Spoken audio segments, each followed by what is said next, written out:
Assalamualaikum warahmatullahi wabarakatuh. Perkenalkan, nama saya Sally Febrianti dengan NIM P17324225078. Saya dari tingkat 2B. Di sini saya akan menjelaskan atau mempresentasikan bagian mengenai perubahan fisiologis pada ibu hamil pada mata kuliah asuhan kehamilan. Sebelumnya, selamat pagi ibu sekalian. Pada kesempatan saat ini saya akan menjelaskan mengenai perubahan fisiologi pada ibu hamil. Yang pertama ini ada kardiovaskular.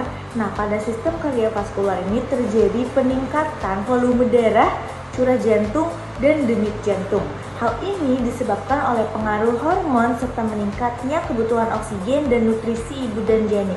Akibatnya, ibu dapat merasakan jantung yang berdebar, cepat lelah, pusing saat berdiri, dan kadang muncul edema. Nah, perubahan ini mulai terjadi pada trimester 1 dan semakin jelas pada trimester 2 hingga trimester 3. Nah, yang kedua ada sistem respiratori. Pada sistem pernafasan, frekuensi nafas ini meningkat dan diafragmanya terdorong ke atas karena rahimnya membesar. Nah, penyebabnya ini adalah hormon progesteron dan pertumbuhan uterus. Akibatnya, ibu sering merasa napasnya lebih cepat, sesak ringan, dan mudah lelah. Nah, keluhan ini tuh biasanya semakin terasa pada trimester ketiga. Nah, yang ketiga ada sistem gastrointestinal. Nah, pada sistem ini pencernaan. Ibu dapat mengalami mual, muntah, motilitas ususnya yang menurun, dan pengosongan lambung menjadi lebih lambat. Hal ini dipengaruhi oleh hormon HCG dan progesteron.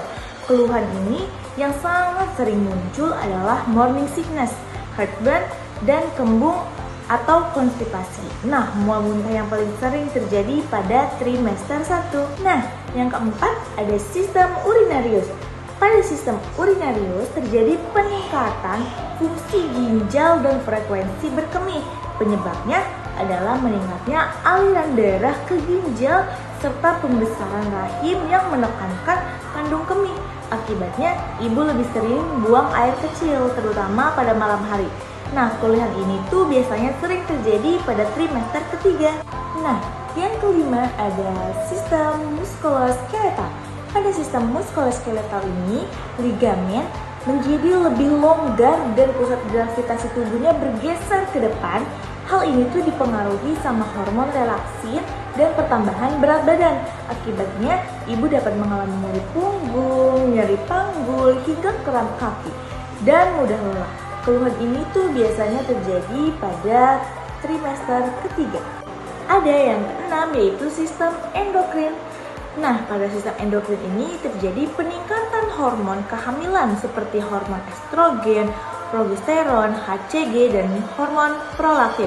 Nah, hormon-hormon tersebut membantu mempertahankan kehamilan dan mendukung pertumbuhan janin. Nah, dampaknya ini ibu tuh jadi lebih ngerasa perubahan suasana hati yang cepat dan mudah berkeringat, nafsu makannya juga berubah dan mudah lelah. Nah, yang ketujuh ada sistem integumen. Nah, pada kulit yang terjadi hiperpigmentasi ini muncul linea nigra, melasma, dan stri gravidarum atau strigma. Nah, penyebabnya ini apa? Penyebabnya yaitu perubahan hormon dan peregangan kulit selama kehamilan.